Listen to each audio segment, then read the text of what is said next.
कार्यकर्ते आहेत, सहकारी आहेत, युवा सेना असेल, युवती सेना असेल, सगळ्यांचेच मित्र पक्षांचे देखील आभार मानतो. आज वरळीत विजय झालेला आहे. आपण पाहता अनेक ठिकाणी जिथे जिथे आम्ही निष्ठावंत म्हणून काम केलं सगळ्यांचा तो विजय झालेला आहे.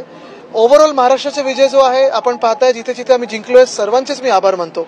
पण एकंदर जे निकाल आलेत ते जसं आम्हाला किंवा तुम्हाला देखील वाटत होतं जमिनीवर ऑन ग्राउंड वाटत होतं तसे जसे अपेक्षित होते तसे नाही आहेत. पण त्या सगळ्या ह्याच्यावर बोलायला मला वाटतं उद्धव साहेब लवकरच प्रेसची भेट घेणार आहेत. आत्ता मी जे इथे आलो तर फॉर्म घ्यायला आलेलो आहे. सगळ्यांचेच आभार मानतो, पोलिसांचे आभार मानतो, यंत्रणेचे आभार मानतो आणि सर्टिफिकेट जे मिळालंय मला ते मला वाटतं आता आहे मागे आहे. पण हेच सगळे सोबत आहेत आमच्या. मुंबईतल्या निकालाबद्दल काय सांगाल? आता सगळं थोडं चालू आहे, अजून काही काही ठिकाणी फायनल निकाल येत आहेत.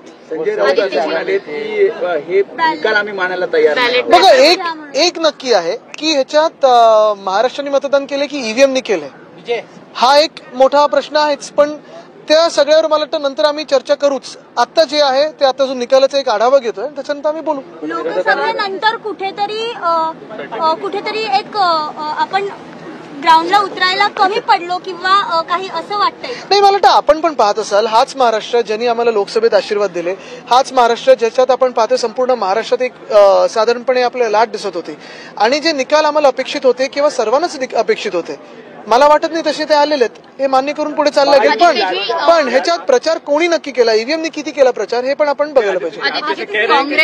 काँग्रेसचे दिग्गज नेते पडलेले आहेत, जे मुख्यमंत्री पदाचे चेहरे अशी चर्चा सुद्धा सुरू झालेली होती. बघा एक आहे की ह्याच्यात नक्कीच म्हणून मी सांगितलं ना की जे अपेक्षित निकाल होते जे आपण 100% पकडून चाललेलो किंवा जे आपल्याला वाटत होतं की लोक इथे उभे राहतील आपल्यासोबत, हा निकाल आजच्यासारखा अपेक्षित नव्हता आणि म्हणून ह्याच्यावर थोडी चर्चा, ह्याच्यावर थोडं टेक्निकल गोष्टीवर चर्चा होणं गरजेचं आहे.